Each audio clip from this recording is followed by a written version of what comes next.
Bueno, muchas gracias. Los agradecimientos y el rigor nunca están de más. Eh, y agradezco sobre todo la iniciativa de, de poder de una reunión donde se puedan discutir estas combinaciones raras de palabras, ¿no? Cuidados críticos, rehabilitación y paliativos, ¿no? O sea, es una combinación rara a la cual nos hemos animado en los últimos años. Recién estábamos hablando un poquito de eso, la frecuencia con la que eufemísticamente, retóricamente, los pacientes son transferidos a centros de rehabilitación cuando en realidad son pacientes que con todo derecho deberían ser candidatos a cuidados paliativos y por alguna razón que probablemente esté más apoyada en nuestras limitaciones en la comunicación que en la voluntad de decir la verdad, las familias hacen recaer toda esta demanda luego en el centro de rehabilitación en lugar de iniciar un plan que claramente defina la necesidad de estos cuidados paliativos. De modo que yo me voy a animar con usted a que me pongan en discusión todo el tiempo, porque vamos a hablar de eso, de cuidados críticos paliativos. Digamos que cuando pensamos en los cuidados críticos paliativos y saliendo específicamente del paradigma de pensar que los cuidados críticos paliativos son para los pacientes con enfermedades, y pongo varias comillas delante y detrás, terminales, ¿sí? Porque en realidad hasta la salud es una enfermedad terminal que nunca termina bien, ¿sí? De algún modo finaliza con un diseño extraño que no justifica los esfuerzos previos. De modo que pacientes terminales nosotros no los categorizamos de esa manera, sino que eventualmente podemos discutir si hay pacientes que están, como decimos, con disparadores para pensar en cuidados críticos paliativos primarios o cuidados críticos paliativos especializados. En este sentido, tenemos algunos principios generales que quiero compartir con ustedes. El primero es que, a pesar de que parezca una redundancia, los cuidados tienen que estar centrados en el paciente desde el comienzo. Es decir, nosotros no pensamos únicamente en la enfermedad, sino por supuesto, igual que todos nosotros pensamos en el paciente y todo lo que el paciente representa, que incluye por supuesto a la familia y su red social, lo cual intenta tener un enfoque holístico, una integración precoz, es decir, pensar en la necesidad de los cuidados paliativos desde el ingreso del paciente, aunque este paciente luego salga, entre comillas, curado, y de la terapia intensiva. Este verbo, curado, es un verbo bastante temerario en la terapia intensiva, sobre todo cuando uno al mes hace un llamado para saber cómo están los pacientes, y mucho más se llama a los 6 meses para saber cómo están los pacientes y cuál es el estado funcional de estos pacientes. De modo que esta integración precoz de los cuidados críticos sin esperar a que existan disparadores mayores, como pensar que el paciente no se va a recuperar o que el paciente tiene una enfermedad incurable, es uno de los desafíos que tenemos desde el punto de vista del nuevo paradigma que pretendemos tener. Es decir, pensar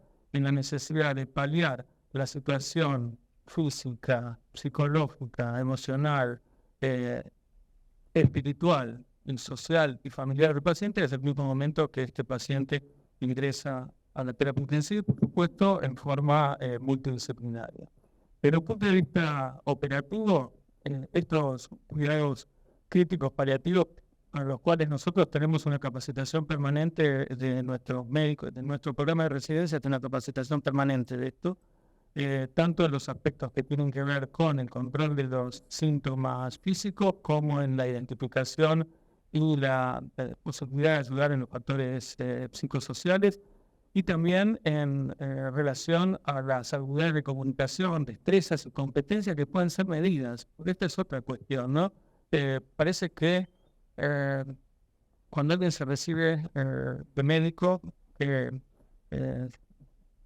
temerariamente ustedes saben que el título de médico en la Argentina es habilitante, es decir, es como James Bond, que permiso para matar, porque el título es habilitante, es decir, nadie puede pensar que alguien va a tomar un bisturí y va a operar a alguien, tiene que aprender esto. Y del mismo modo pasa con las habilidades de comunicación, o sea, nadie está obligado a salir de la Facultad de Medicina con estas destrezas y competencias de comunicación ya incorporadas practicadas en un medio seguro, porque esta es otra de las cuestiones que tenemos que hablar.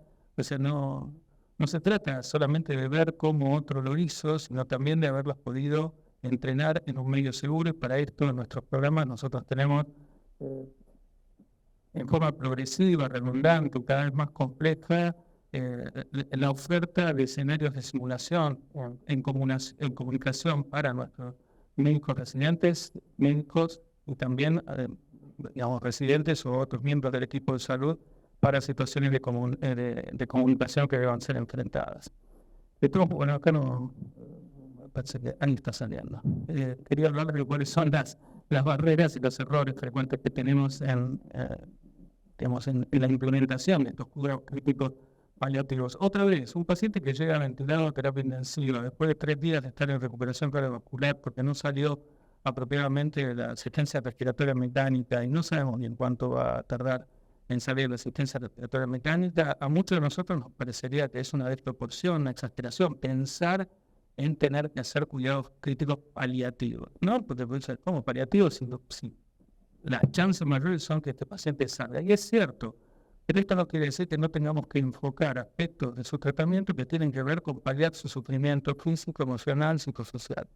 De modo que, otra vez, el desafío que yo les ofrezco es discutir este enfoque, es decir, pensar en la lateralidad paliativa desde el mismo momento que los pacientes ingresan. Una de las barreras que tenemos es la falta de registro, entonces, de los médicos de terapia intensiva de las necesidades de estos cuidados paliativos. Como vamos a ver un poco más tarde, tan es así que hoy hay listas de lo que se llaman triggers o disparadores para la necesidad de solicitar cuidados paliativos en los pacientes. En la mayor parte de los casos, estos triggers o disparadores son un poco tardíos, pero por lo menos existen, por lo menos no dejamos de pensar en esto. Pero una de las barreras es que no pensamos en esta necesidad hasta que los pacientes están más allá del comienzo de su necesidad. La otra, por supuesto, es el screening insuficiente sobre la necesidad de estos cuidados paliativos, la dificultad para comunicarse adecuadamente con la familia en el momento apropiado, no deja de ser ostensible para todos aquellos que hacemos terapia intensiva.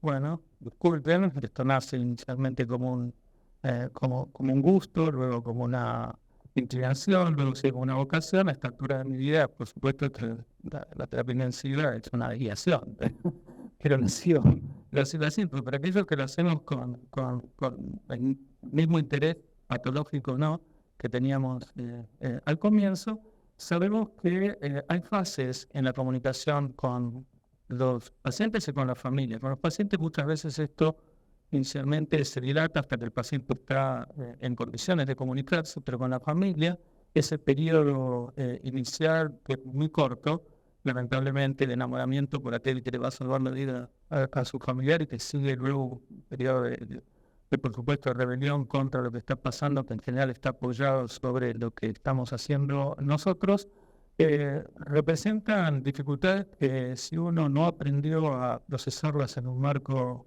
seguro, otra vez, los escenarios de simulación son marcos seguros, es decir, nadie nos va a criticar porque nos salgamos una simulación. De hecho, dentro de las reglas, digamos, del funcionamiento de todos nuestros escenarios de simulación está lo mismo que pasa en Las Vegas. Digo que lo que pasa en Las Vegas queda en Las Vegas, lo que pasa en el laboratorio de simulación queda en el laboratorio de simulación. Y es así, está escrito, se firma. Lo firman los instructores, lo firman los participantes. Yo digo que estas dificultades intentamos resolverlas de esa manera. Por supuesto, como decíamos antes, están estos prejuicios clínicos de que los cuidados paliativos son para pacientes por los cuales ya no podemos hacer mayores cosas. Como les dije, esto lo hacemos incluso en pacientes que recién ingresó de recuperación cardiovascular. Y por otro lado, la realidad es que en los currículums, en las planificaciones curriculares, en los diseños curriculares, los cuidados paliativos solo recientemente están incluidos. A mí me toca, como decía recién el colega del equipo de salud hace unos minutos, dirigir la carrera de medicina en la facultad, en la Universidad Favaloro. Y nosotros solamente hace 3 años incluimos cuidados paliativos dentro del programa de medicina interna. No estaba específicamente como una cuestión identificable. Hoy sí, por supuesto, y es una materia más.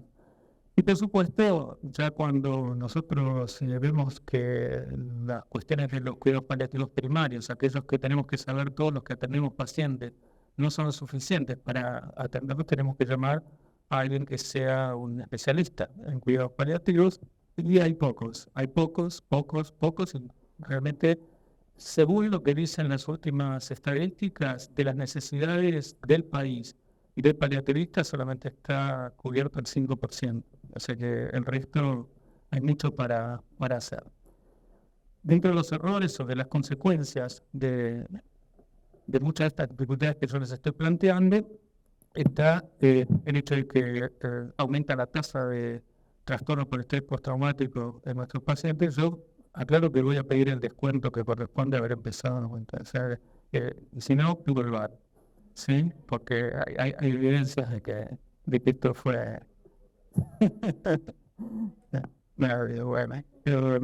Y por supuesto que dada la severidad de los pacientes, muchas veces esta ausencia de utilización de cuidados paliativos es por sí mismo un error médico.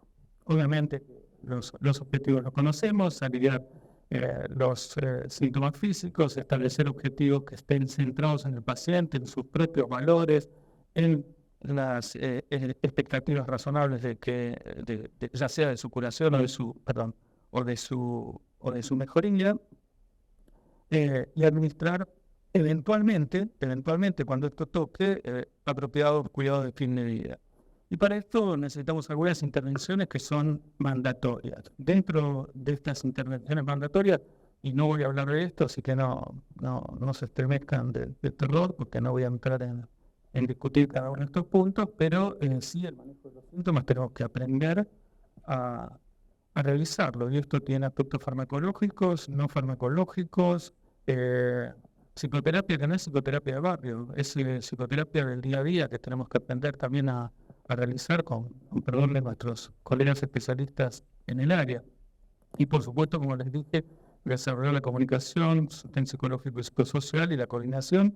Y acá es un tema del que va a hablar la doctora Rosa en un ratito, de los cuidados y la planificación de la transición. Yo decía muy enfáticamente recién que desde hace 2 años nosotros tenemos prohibido que nuestros pacientes que sean transferidos a un centro de rehabilitación, que además tenga facilidades paliativas, sean transferidos con una categoría diferente a la que tienen. Es decir, los pacientes no se van con la idea de que van a ir a rehabilitarse si son pacientes que creemos que su potencial de rehabilitación es muy pobre, sino que van con la categoría de paciente para recibir cuidados paliativos, y si se rehabilita, bueno, cosa que ha sucedido, por suerte nos equivocamos con alguna frecuencia, bueno, bienvenido sea. Por supuesto, las áreas incluyen dolor y en el sentido del DSM-4R o el DSM-5 que ustedes quieran, digamos, como trastorno del estado de la conciencia, ya sea para arriba o para abajo, con una alteración en la estructura del pensamiento, y el resto de los síntomas que van desde la sed, la náusea, los vómitos, la constipación, la diarrea, y por supuesto los pacientes, por más que estén ventilados, pueden tener hambre o pueden tener sed, y esto lo tenemos que tratar de explorar. Por eso yo les decía que hay 2 tipos de cuidados críticos paliativos. Por un lado tenemos los cuidados críticos paliativos primarios y los cuidados críticos paliativos especializados. Los primarios son los que, nos gusta o no, tenemos que saber todos, o por lo menos todos los que atendemos pacientes que los puedan necesitar, como los intensivistas, o los kinesiólogos intensivistas, o los enfermeros intensivistas, o los fonoaudiólogos intensivistas que trabajen con unas afasias o infasias post-ACV. Y después están los especializados, cuando tenemos los papeles y no podemos seguir adelante y necesitamos hacer la consulta específica. Y si les interesa, digamos, ver cuál es el state familiar del tema, hay una publicación reciente, digamos, que ustedes pueden encontrar en Journal of Pain Management, habla del cuidado paliativo, y en el Journal of Intensive Care, porque se replicó en las dos, cuáles son los requisitos para realizar un adecuado cuidado paliativo primario. ¿Qué necesita un intensivista y cuál es el currículum de aprendizaje que necesita un intensivista para esto? Esto es Journal of Intensive Care. Yo, por supuesto, les dejo la presentación y después buscan la cita. Y los niveles de acción en los cuales se trabaja incluyen el paciente, la familia, el nivel del médico y del equipo de salud y el nivel sistémico, es decir, la institución. Por ejemplo, esto que nosotros estamos haciendo hoy es un medio por el cual una institución toma la decisión de que quiere capacitar, entrenar, promover, digamos, los cuidados de rehabilitación y los cuidados paliativos en sus pacientes para mejorar la calidad de su atención, ¿sí? Este es un fenómeno sistémico. Lo que estamos compartiendo hoy es un fenómeno sistémico. Y por supuesto también hay un nivel multisistémico de encarar los cuidados paliativos que incluyen pacientes, familias, médicos, sistemas y por supuesto todos ellos juntos. Los objetivos básicos ya los comentamos y uno de los elementos claves que nosotros tratamos de prevenir y evaluar en nuestros pacientes, además del síndrome post-terapia intensiva, y acá un pequeño paréntesis, a pesar de que después vamos a ver, uno de los objetivos de la anticipación de los fenómenos rehabilitatorios y la anticipación de los cuidados paliativos es evitar el síndrome post-cuidados intensivos, que representan aspectos físicos, aspectos cognitivos y aspectos psicológicos, pero además esta es una situación horrible. Y es horrible, me refiero a estar internado en terapia intensiva, es una situación horrible tanto para pacientes como para familias, y la verdad que en parte nos demos cuenta o no, o por lo menos en parte del día, también para el equipo de salud. El trastorno por estrés postraumático está caracterizado, vieron que en la cinematografía y en la seriología, hoy hay mucho de esto, ¿no? Sobre todo después de Afganistán, después de Irak, hay muchas producciones que han tomado este fenómeno del estrés postraumático como una causa de discapacidad, en muchos casos permanente. Desde el punto de vista fenomenológico, ¿qué es lo que empieza a pasar a los pacientes? Y agrego, y a las familias, a los pacientes y a las familias. Por eso cuando hablamos de lo multisistémico, estamos diciendo que tenemos que prevenir esto en pacientes y en las familias. Lo que empieza a pasar es que aparecen memorias intrusivas, que son hechos reales o ilusorios, sentimientos de miedo o de pánico, hiperreactividad, que es hiperreactividad autonómica, es decir, aumento del tono simpático, flashbacks que reviven el trauma. A veces el trauma es la intubación, a veces el trauma es una reanimación. Quien sea que haya trabajado en una terapia intensiva sabe que tenemos multitud de pacientes que hemos resucitado, hemos hecho RCP, y esos pacientes se acuerdan perfectamente de qué es lo que pasó durante toda la RCP y todo lo que se dijo durante toda la RCP, ¿sí? Eso es un extremo, pero también hay pacientes que simplemente el hecho de colocarle una guía central representa el trauma suficiente para el estrés postraumático. Y también la anestesia emocional, es decir, esto lleva eventualmente a la hermeticidad de los pacientes a la exposición de estímulos emocionales como una forma también de coraza frente al drama físico y psicológico que tienen que enfrentar. Y los síntomas físicos son los que ustedes conocen. Todos ellos son los criterios que en los catálogos de trastornos mentales ustedes se encuentran constituyendo el trastorno por estrés de estrés postraumático. ¿Hay alguna discusión en este sentido? ¿Hay alguna serie de propuestas para el tratamiento incluso farmacológico del trastorno por estrés postraumático? Pero lo cierto es que tanto en pacientes como en familia, como vamos a ver ahora, nosotros vemos, voy a pasar una para adelante y después voy a volver una para atrás, que si tomamos las escalas, ya sea las escalas de diagnóstico, y estas las hacemos, yo les estoy mostrando lo que hacemos, ¿sí? O sea, esto yo puedo sacar un CAPS 1 y el CAPS 2 y hacérselo a alguno de ustedes, porque esto es lo que hacemos. Nosotros lo que hacemos es medir. Lo medimos en distintos momentos en cuanto el paciente se puede comunicar y la familia en general siempre se puede comunicar. Los sometemos a esta escala para trastorno de estrés postraumático para saber en qué punto está. El CAPS 1 es para el diagnóstico, el CAPS 2 corresponde a la severidad. consta de 30 ítems, y los ítems son los que ustedes se podrían imaginar, con la presencia o ausencia de fenómenos de culpabilidad sobre los actos cometidos o omitidos. En algunos casos, también está como ítem culpabilidad por haber sobrevivido. En gente que ha tenido un accidente y ha sido el único sobreviviente, ustedes lo ven en la rehabilitación, que ha sido el único sobreviviente del accidente. La reducción de la conciencia de lo que nos rodea. Y por supuesto, la severidad de cada uno de estos síntomas. Los factores predisponentes en los pacientes que se encuentran internados es el uso excesivo de benzodiazepinas. Nosotros no es que las tengamos prohibidas, pero la verdad es que las usamos cada vez menos. Ustedes saben que esto que hace algunos años o algunas pocas décadas era casi la norma, es decir, que los pacientes estén con midazolam fentanilo. Hoy la verdad es que es raro que un paciente esté con altas dosis de midazolam fentanilo, y tratamos de estar titulando la sedación sin benzodiazepinas, con la menor cantidad de opiáceos posibles, con el objetivo de tener al paciente lo más despierto o posible para corroborar tanto con el diagnóstico como el tratamiento. Por supuesto que también le prestamos atención si los pacientes tienen o no enfermedad psiquiátrica previa, deterioro cognitivo o presencia de ilusiones o alucinaciones en la UTI, porque estos son pacientes que van a tener más chances de tener estrés postraumático.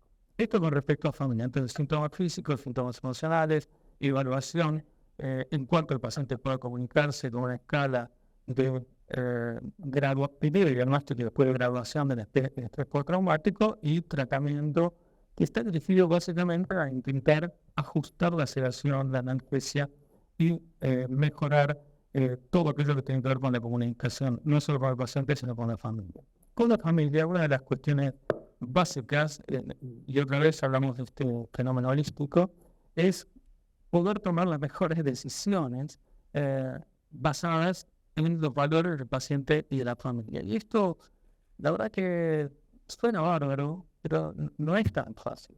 Y no es tan fácil porque yo no sé si la mayoría no ha tenido la dificultad de tener que dar informes en un pasillo, en un rato, al mediodía, sabiendo de la recorrida, porque hay que dar los informes, y con la familia esperando o golpeando para que se le den los informes, y no en un medio apropiado, que no tiene por qué ser diario, pero por lo menos, digamos, con cierta regularidad, para explorar los valores del paciente y de la familia, explicar la real situación del enfermo y poder establecer objetivos razonables.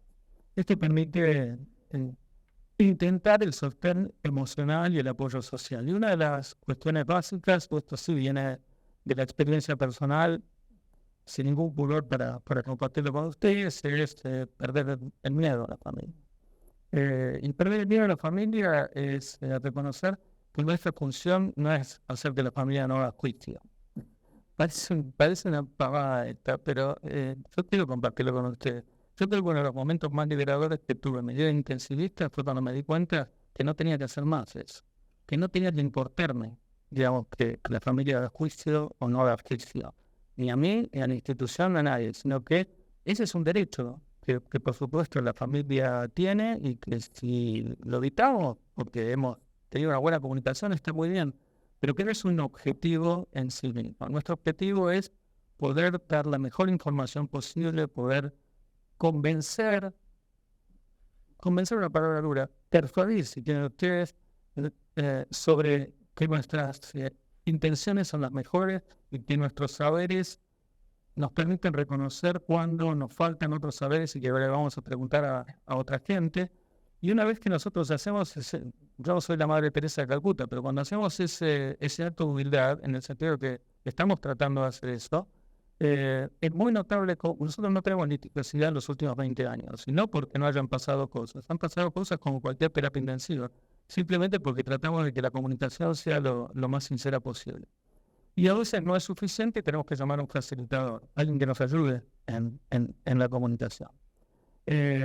Por eso hay recursos que están escritos para evitar la conflictividad resultante del trastorno o de estrés postraumático en la familia, porque el principal motor de esta conflictividad es este enfrentamiento gestionado inapropiadamente por parte de la familia de los estímulos que reciben con comunicación inapropiada. Lo que ha escrito desde el 2006, y en 2007, perdón, Azoulay, que es el grupo francés, es que hay algunos recursos muy básicos que se pueden utilizar para eso. El primer recurso es lo que ellos llaman de Family Conference, o sea que conferencia familiar, suena conferencia, pero como esto, pero en realidad es la reunión familiar, pero hecha de un modo estructurado. La conferencia familiar no es en el pasillo, es un lugar específico, es con tiempo, es con la posibilidad de que la familia pueda compartir valores de ellos y de las familias. Y además, nunca pedir que en esa primera gran reunión familiar se tomen las decisiones sobre los objetivos a seguir del paciente, sino decir, bueno, miren, la verdad que esto es lo que está pasando, les estamos dando toda la información, preferimos por el momento no compartir con ustedes qué creemos que va a pasar. Pongamos sobre la mesa durante 24 o 48 horas todo nuestro esfuerzo para ver si las cosas mejoran, pero parece que las cosas no están mejorando. Reunámonos nuevamente en 24 o 48 horas y discutamos esto.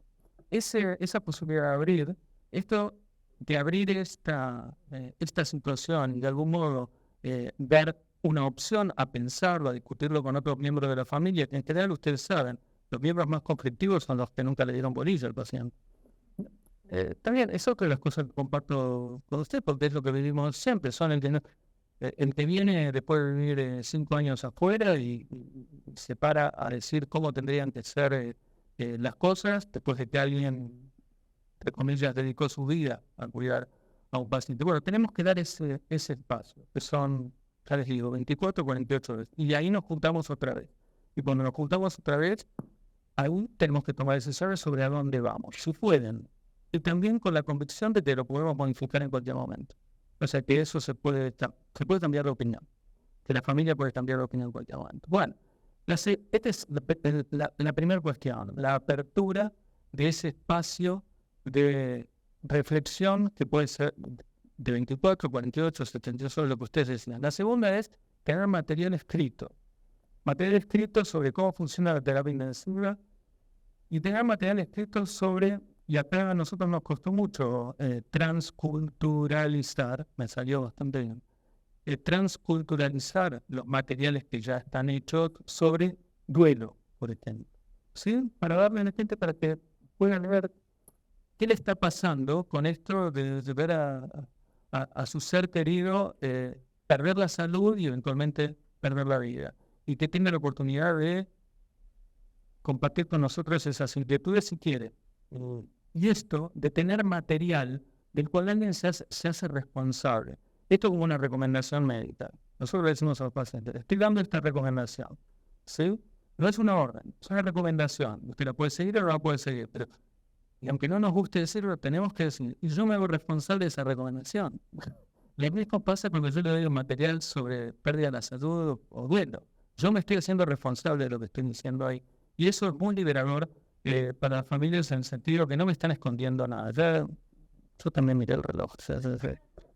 No, déjame avanzar entonces ahora. Por eso, además denme el descuento, por lo menos, ¿sí?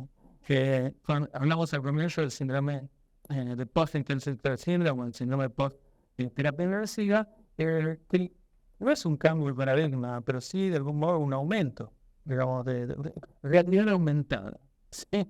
Así como hay realidad aumentada para los pacientes. Bueno, el paciente tiene efectos sobre su salud mental, trastornos cognitivos, afectación física, pero el síndrome post-terapia intensiva también es para los familiares, fundamentalmente en su salud mental, ansiedad, estrés postraumático, depresión, y esto, el duelo complicado, o sea, no alcanza a conectar el duelo para estar enfermo, porque el duelo es una tristeza saludable en relación a la pérdida, pero un duelo complejo es otra cosa, es un duelo que afecta a la salud, ¿sí? Y eso tenemos que estar preparados para enfrentarlo. Entonces dijimos, sobre el paciente, sobre la familia, sobre el equipo de salud, algo yo les estoy adelantando, la educación sobre cuidados paliativos, las herramientas validadas, CAPS 1, CAPS 2, folletos, hay que discutir esos folletos. Es decir, la gente tiene que estar de acuerdo. No puede venir alguien y decir, no, yo no estoy de acuerdo. Yo creo que a los pacientes en muerte encefálica hay que seguirlos reanimando, ¿no? Esto es algo que hay que discutirlo. Por supuesto, la colaboración en tiempo real con los especialistas de cuidados paliativos cuando los encontramos, y como insistimos en el entrenamiento en las destrezas de comunicación. Hay algo que nosotros llamamos recorridas paliativas, es decir, todos los días, solo 10 minutos, damos vuelta a la terapia intensiva, hacemos una recorrida de los pacientes que tienen que estar recibiendo cuidados paliativos. Los americanos, que son un poco más duros, por usar un término, la llaman death rounds. Que nosotros no. Nosotros la llamamos recorridas paliativas. Es decir, damos la vuelta y vemos a ver qué hacemos con estos pacientes en los que iniciamos esta aproximación. Y por supuesto, en cuanto al equipo de salud, hay herramientas que ustedes pueden tomar, hay programas. Por ejemplo, hay un programa que incluso está en castellano, que lo pueden encontrar en internet, se llama VitalTalks. Hay algunos de estos cursos que son muy económicos, algunos son gratuitos y los que son para, esto es como todo, ¿no? El primero te regalan, el segundo te lo venden. Los cursos para ser instructor de VitalTalks ya cuestan como $5.500, $6.000, pero los cursos chiquitos se pueden hacer en forma prácticamente gratuita y son muy útiles para esto de comunicación de malas noticias, y yo realmente los recomiendo porque el castellano que utilizan es un castellano que no parece de los Simpsons. Como decíamos entonces, las herramientas que están reconocidas, reunión familiar, folleto, protocolo de retirada de sostén vital. Ustedes saben que este es un indicador de calidad en cualquier centro. Existe un protocolo que la familia sepa que hay un protocolo de cómo se hace. A mí me ha tocado muchas veces hacer extubación terminal. Porque he trabajado sobre el tema y junto con mi equipo de salud, y nadie siente que sacando el tubo endocardial a ese paciente uno está haciendo algo que ponga en peligro moral, digamos, la calidad de nuestro trabajo. Y esto que tiene estas siglas raras, MOS, es la lista de indicaciones paliativas que se disparan automáticamente. Como vamos a ver, esto muchas veces se dispara a través de simplemente la historia clínica. El enfoque sistémico implica cuáles son los disparadores o triggers para la realización de estos cuidados paliativos, y estos disparadores incluyen aquellos que están basados en el pronóstico. Cada terapia intensiva, cada centro de rehabilitación tiene que tener lo suyo. Y lamento decirles, tienen que trabajar en cada lugar para que esto se adapte a la cultura del lugar. Porque no es solamente la cultura geográfica, es también la cultura institucional. De pronto no es lo mismo una institución confesional que una institución no confesional. Y hay que aceptarlo, y hay que aceptarlo con humildad.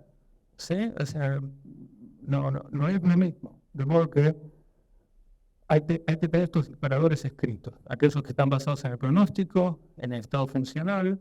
Si el estado funcional es una pregunta básica. Es una pregunta que yo hago todos los días en la recorrida de mis residentes, cuando estamos en discusión sobre si este paciente tiene chance de recuperarse o no. Entonces yo pregunto, ¿alguien se imagina a este señor? Y no es una pregunta retórica para que me digan que no, ¿eh? Si alguien me dice que se lo imagina, se lo imagina. Pero ¿alguien se imagina a este señor entre 3 meses en su casa postrado, pero sin poder hablar, pero con capacidad de reconocer a su familia, de reconocer a sus nietos, de disfrutar de esa compañía, y mirando la tele el programa que antes te gustaba? Porque eso para mí sería suficiente, ¿eh? O sea, quiero decir que no estoy hablando de quien sale corriendo o para hacer profit después de la terapia intensiva. Si alguien dice, sí, yo me imagino por esto y otro, bueno, dilatamos y postergamos la decisión para otro momento, porque alguien todavía se imagina que eso es posible. Aunque parezca un chiste, mis residentes también saben que si yo me quedo cuadripléjico, ¿sí?, pero el cuello para arriba sigo más o menos como ahora, voy a seguir jorobando. ¿Sí? O sea que yo no quiero que me desconecten. Yo quiero seguir jorobando. Quiero ver a mi mujer, quiero ver a mis hijos, quiero ver a mi nieta. ¿Sí? Es una cuestión personal. Otra gente dice, no, si yo no me muevo. No, entonces esta cuestión de transmitir los valores es algo descarado inclusive.